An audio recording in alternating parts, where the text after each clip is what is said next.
Hi everybody, and welcome back to another MRE Security YouTube video. Today, we're going to be taking a look at Hack the Night from DeadFace 2025 CTF.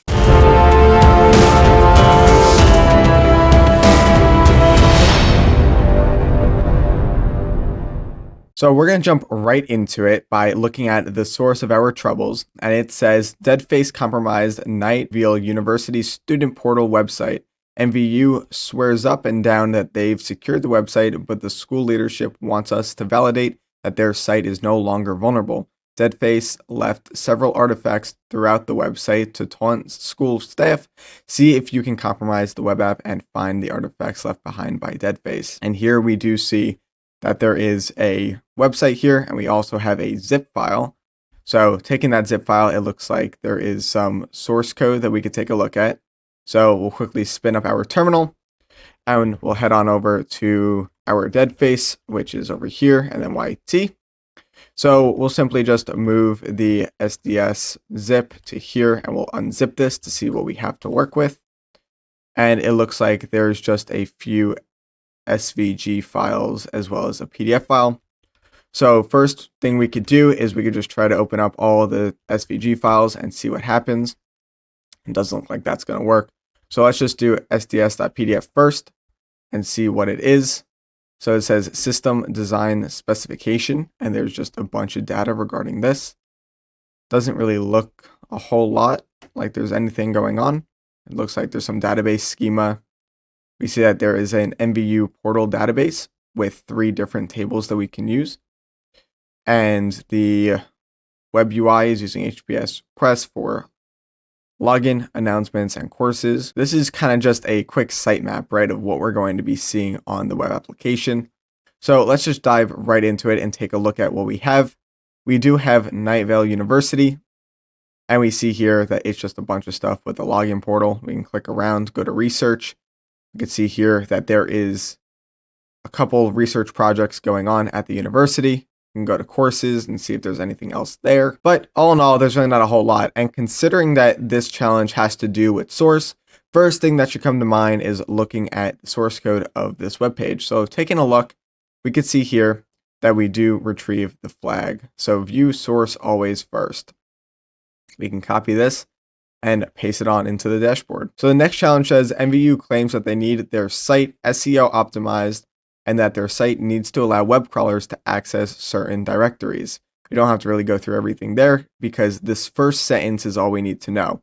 Whenever they're talking about web crawlers, SEO, stuff like that, you're going to want to look at robots.txt. Robots.txt essentially allows a web application to disallow the ability to crawl specific endpoints on that said website. So if we head on over to robots.txt, we can see here that there is vulnerability disclosure at the DeadFace robots.txt reveals hidden paths. And we see here that there are a couple of hidden paths that we can work with. So we will paste this on in and we'll migrate over to the next challenge. And it says something about console chaos. Let's make sure NVU cleaned up some of the comments in their code base. We don't need them publicizing information that would help tip off DeadFace. Use built-in browser tools to find any flags that we might have missed so far. So considering, again, that every time you're dealing with a challenge, there's most likely going to be a hint regarding the challenge. So in this case, it said something about console. So we're going to take a look at the console and see what is going on inside. So right click on inspect, go to console, and we can see here we do have the next flag. So DeadFace console logs are your friend. And we can come back over here and paste it in. So stick to the script says NVU thought they were being clever by obfuscating some of their code, but DeadFace was able to figure it out. Despite this, NVU hasn't remediated the issue. We're pretty sure the secret they tried to hide in their code is still there, easily readable to anyone who sees it. Find the flag that it's obfuscated in the web app's code. So again, we're going to have to go back to our view page source. And looking at it, we're going to have to find a JavaScript file, which in this case, it looks like it's down here. So going over to script.js, we could take a look at what is happening. So first things first is there is a vulnerability here having to do with information or sensitive data disclosure, right? Where we do have the API key here, and they look like they have API v1 as well, and debug also set to true. In addition to that, there is a flag hidden obfuscated JavaScript, which is medium difficulty. or moderate difficulty that is, and there is, again, some base 64 lying around. So coming back over here, we could just simply echo. We could paste that on in and then do base 64 tech D. And we could see here that we do retrieve the flag. JavaScript can hide secrets. So let's paste that on in and move forward. The next one is pest control. So MVU has an API that we believe was leveraged by DeadFace to gain configuration information that aided them in their attack on NVU website. The API likely exposes sensitive information. So I'm assuming the API key that we just saw is going to be the flag. So let's head back on over here and try this out. So MVU API key DeadFace 2025. And we'll just put the brackets around it. And let's see if that was it. And it looks like it was not. So we have to go about finding whatever this is. Now, we could try different things. And this is one of the challenges that I actually didn't do. So you're going to be seeing me attempt to do this live, which is completely fine. So what we can do is we can try to navigate over to this specific endpoint first. And we're going to also have to set the API key. Now, in addition to that, we also saw down here that there was an API debug.php show config inside of the console. So what we could try to do is we can come back over here, and instead of saying page home, we're just going to paste in the API with the debug.php, click on enter, and we could see here that it does say what we need, which is API debug exposure leaks as the flag. So let's copy this on over and try to paste this in. Is this the correct flag? And it looks like it is. So let's go to the next one. The next challenge is access granted, and it says we need to gain authenticated access to the web app, but we want to see if we can do it the way DeadFace did. MVU admits they haven't fixed anything regarding their authentication process.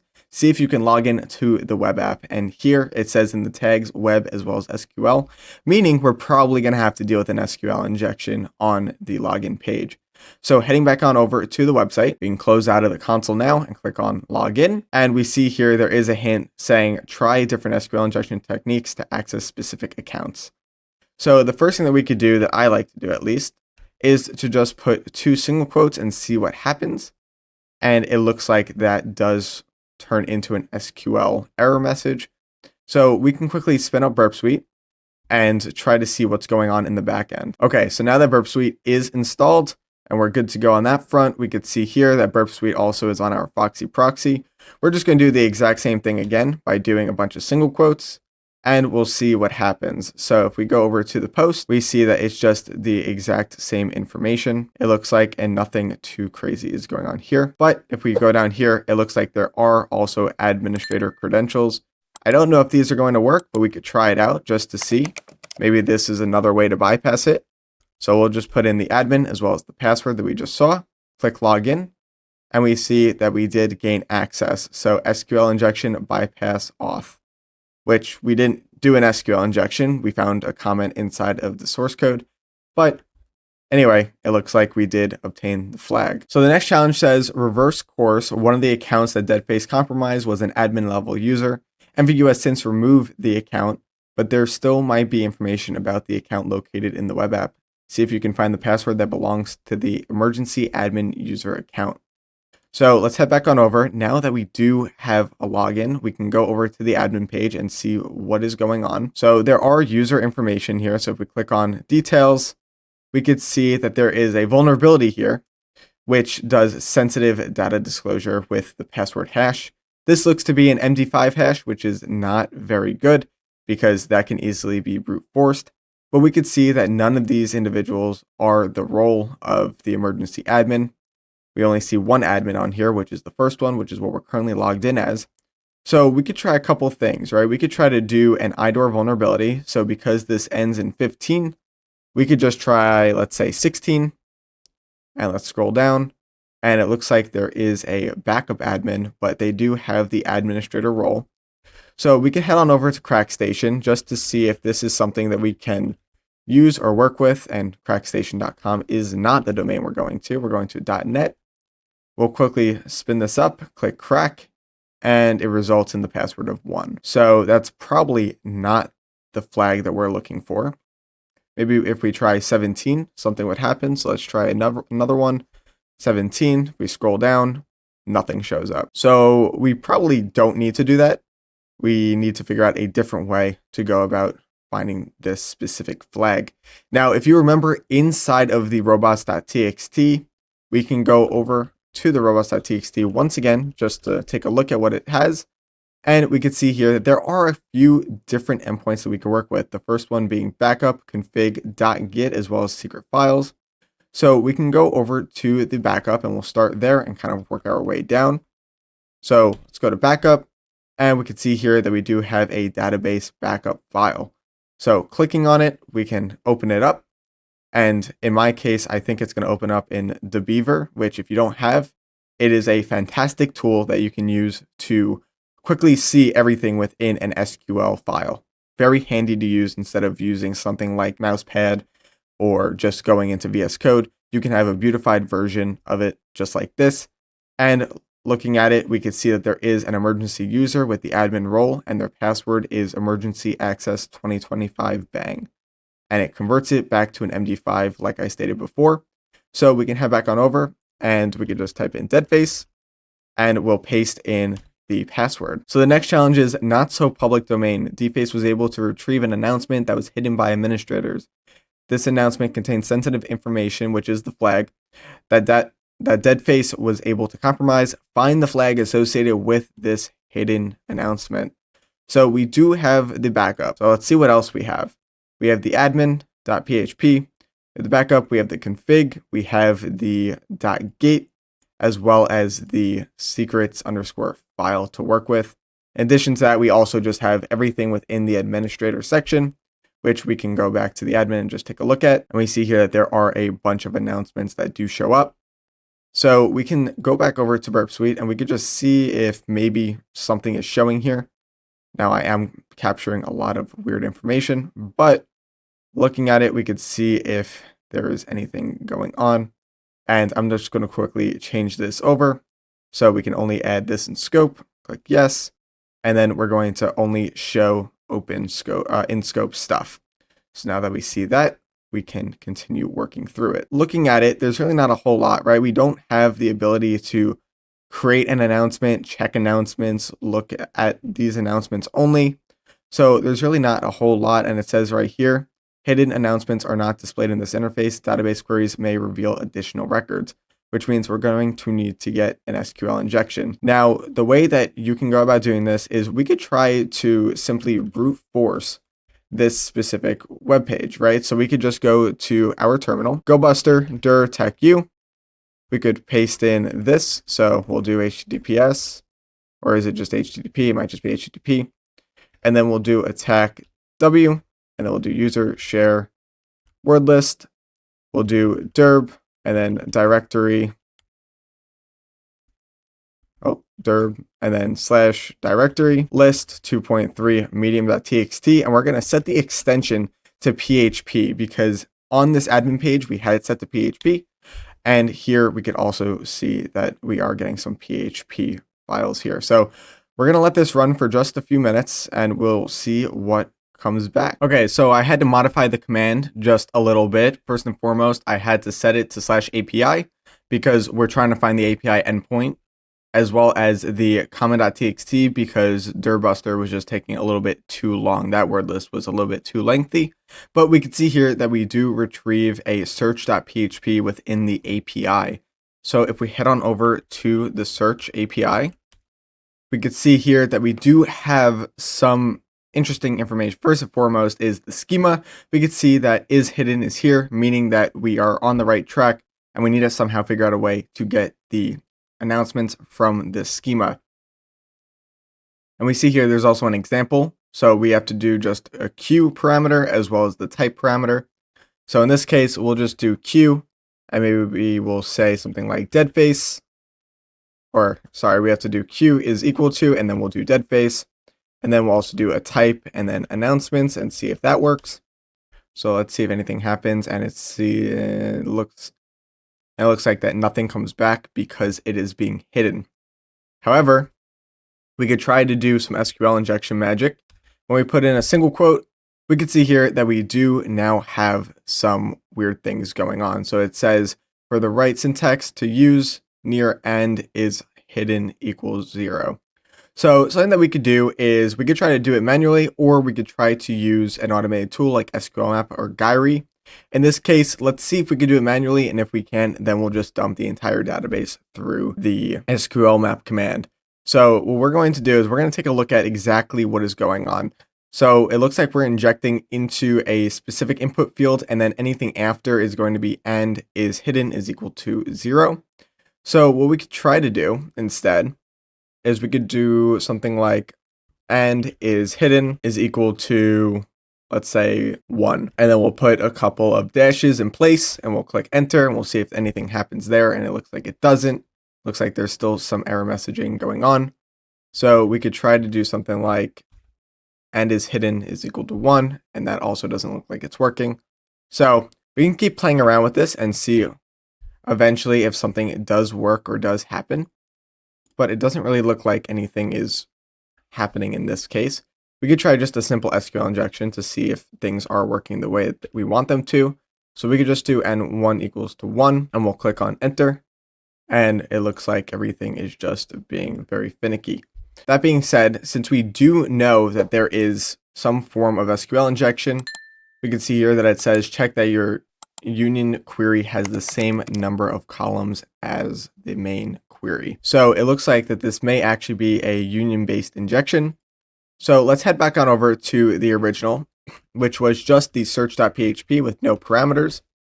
And we could see here that the announcements has 6 columns here. So ID, title, content, author, posted at, and is hidden.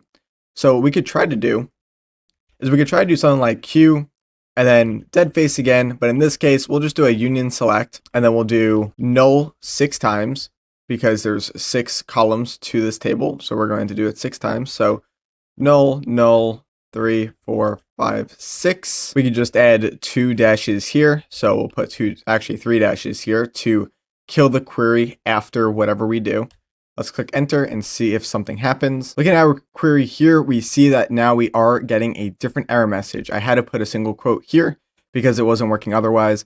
But looking at it, it says that we have different columns compared to what SQL is trying to have us do. So we'll just try to remove one of the columns and see what happens. And we can see here that it says status is successful, and we see here the results, which all come back null. If you want, we can also try to exfiltrate the database to retrieve the information from this specific table.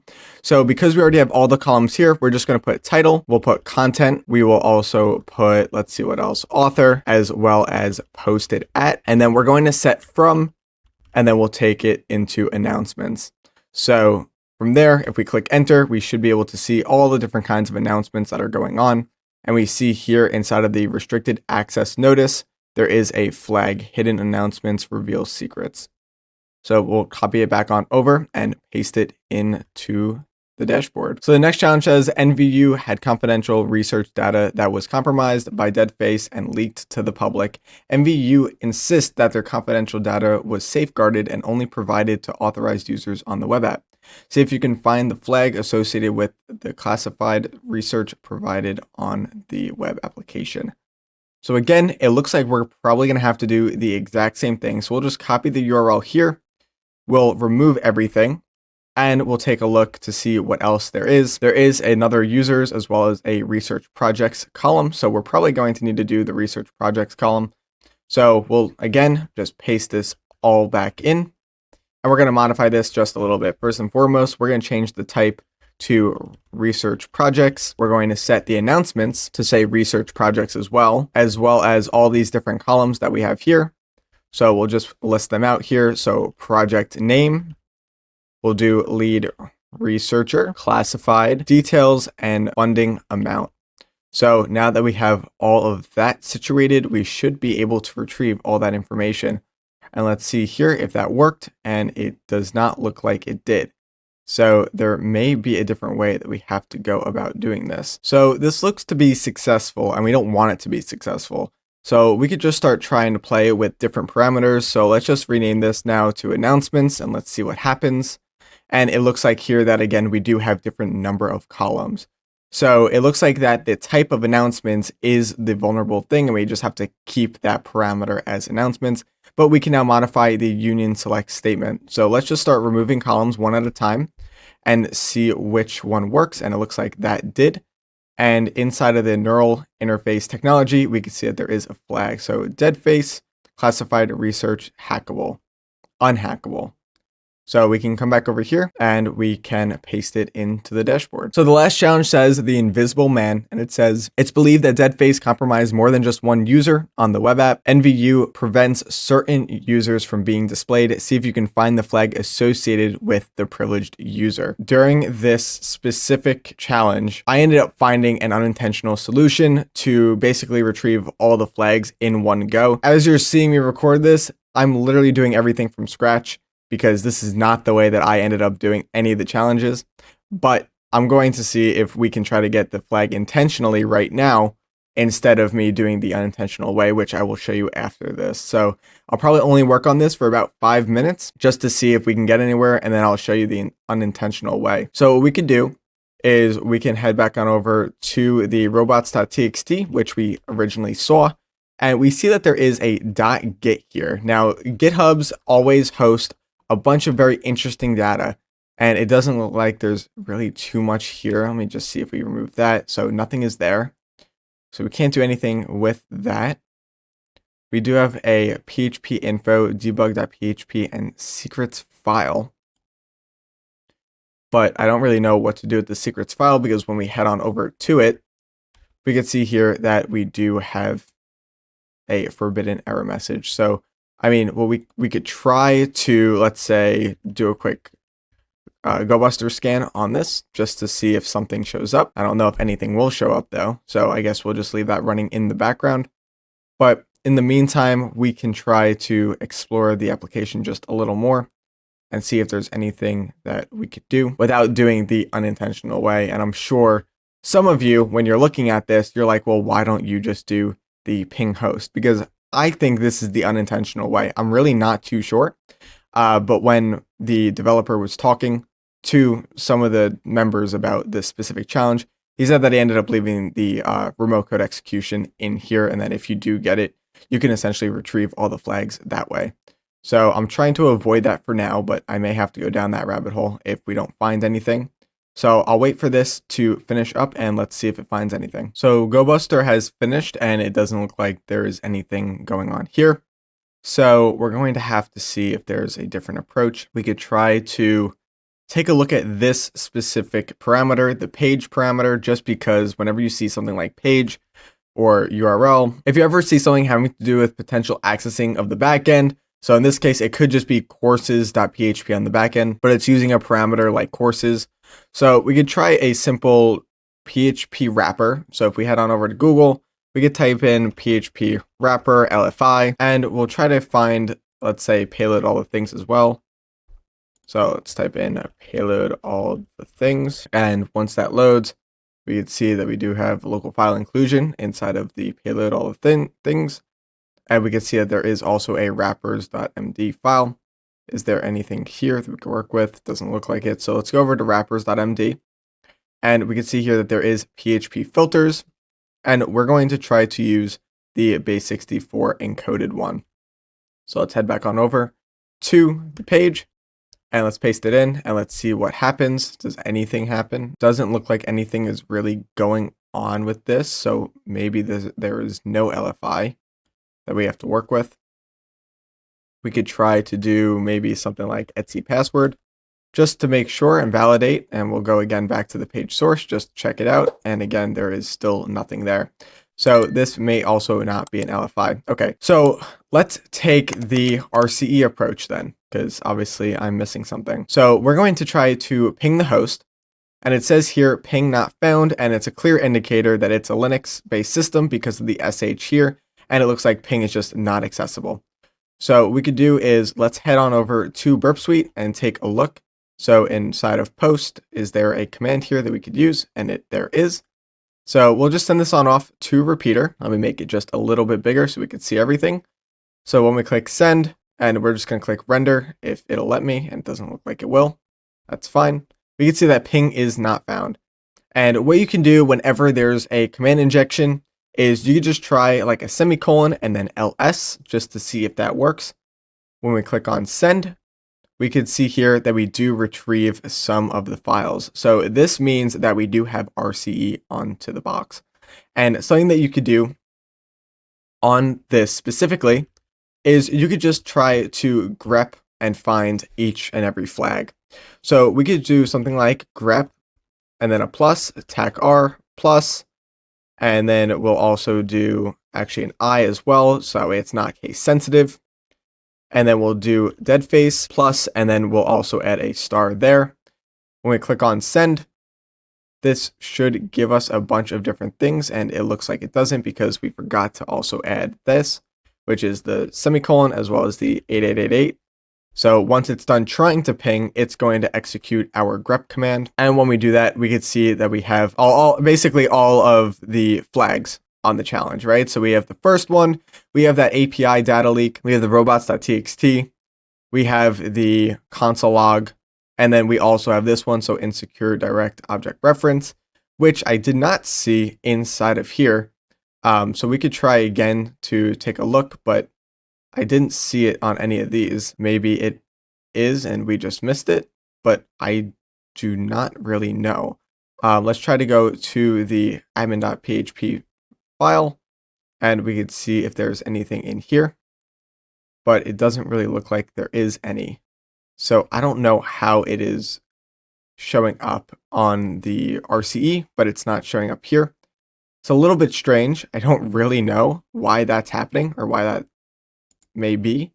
So let's see if maybe it's on here. Nope, because over on the burp suite, we could see that in here it says admin.php and then there's a flag DeadFace with the insecure direct object reference. What we can also try to do is we'll just do an ls again just to make sure, but I'm pretty sure admin is still in the same directory as where we are located, and it looks like it is. So what we could try to do is we could just cat out this admin.php command, and again, we'll add the plus sign for spacing. We'll click on send to see what we have to work with. And we could try to read some of the code just to see where the vulnerability is, because maybe I'm missing something. So let me quickly copy and clean this up a little bit, and I will be right back. Alrighty, so I've cleaned up the code just a little bit, and we could take a look at what exactly is going on. First things first is we have environment variables being set, and this is also a very insecure way of doing things. You should never have your username, database, or password, or anything of the like within your source code, because of stuff like this. You can access it externally if 3306 is active on the machine. So this is already a flaw in and of itself. We can continue scrolling down here and we can see here is where our RCE happens. We can get all users except for the backup admin, which is what we saw. We had to do an IDOR vulnerability for us to access that, which that honestly may have been the attack path, but we'll continue down the line. We can see that we'll get all the announcements except obviously the hidden one, and same with the research project. Here is just the standard HTML that we had to work with. So this is the ping, right? This is how we got the RCE in the first place. This shows us each user, their role and their actions. And if we scroll down here, we can see that we start to see some of the flags appear. So if the username is backup admin and there is no source parameter inside of the URL, then it would show us this specific flag. So we can try that here and see if that'll work. So we'll come back and we'll log out of here. And we already saw that the backup admin, if it lets me log out, I don't even know if it will. We may have to completely delete our cookies. Oh, there we go. So log out. So we can come back here and we can just type in backup, let's say admin. The password was set to 1. And again, it's now saying that we are logged in. So that's a good thing. If we go back to the administrator panel and we click on someone, so let's just do admin, for example. If we do remove the source UI and click on 1, does it show now or does it not? I may also still be doing this incorrectly. It's very, very, very possible that I could still be doing this wrong. Let me just see if there's any flag in here. So we'll just type something like DeadFace And it also looks like that is also not working. If the user is backup admin, the source parameter is not there. We have to enumerate the user IDs to access the flag. Okay. So we have the user, and then let's try to do, I don't know, 17 maybe? Let's try 16 actually, because that's the backup user. We won't have source there, and there is our IDOR vulnerability. So that's a pretty neat challenge. It's something that I honestly didn't really think about. But again, there was an unintended way of doing it, hence us being able to get the flag in two different ways.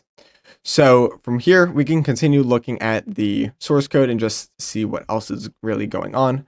But I'm pretty sure that is the only thing that we have to worry about within this administrator panel. We see here that it is, again, hiding the announcements from us as well as the research, because those were both through that SQL injection that we saw with the union based. But with that, we can quickly come back over here to the flag and submit it. Something else that you could do, which is also kind of fun, is we do see here, right, that we had a couple of the flags. We didn't have all the flags. We had a few flags. So with this one command, we have 6 flags so far. How many challenges are here? There are 10 challenges. So already half just by that one. In addition to that, what we can also do is we can look at some keywords of whatever challenge we want to look at. So for instance, where's that one having to do with there was one having to do with the emergency user somewhere in this challenge. I don't really know. Here we go. So the emergency admin. And what you can do is if you did get the RCE, you can just come back over to grep and you could just name this to emergency admin. Again, make sure to add the plus sign for spacing. When you do that and scroll down a little bit, you should be able to see the flag here. And it doesn't look like that actually worked. So let me just try to remove the admin part and just put emergency. Yes, there we go. So we see here that it does have the password for that specific user that we were trying to access, which is great. So that is now 7 flags done. In addition to that, if you just do some basic enumeration of the web page, you can easily identify some additional stuff inside of here as well, because you also need to get those 2 SQL injections, making it 9, and as well as the invisible man. I believe that would be the 10th one here. But all in all, this was a fantastic challenge on the DeadFace. I've never seen this kind of challenge before where you have one app with a slew of vulnerabilities in them. I think APISec may have done that once or twice from the one request to rule them all. But other than that, I don't think I've ever seen a CTF do this before. So this was a ton of fun and something very unique. So catch me in the next episode. We're going to walk through another web application challenge and a couple of others. But if you did enjoy this video, please let me know in the comment section down below, and please like, subscribe, and I'll see you in the next one. Take care.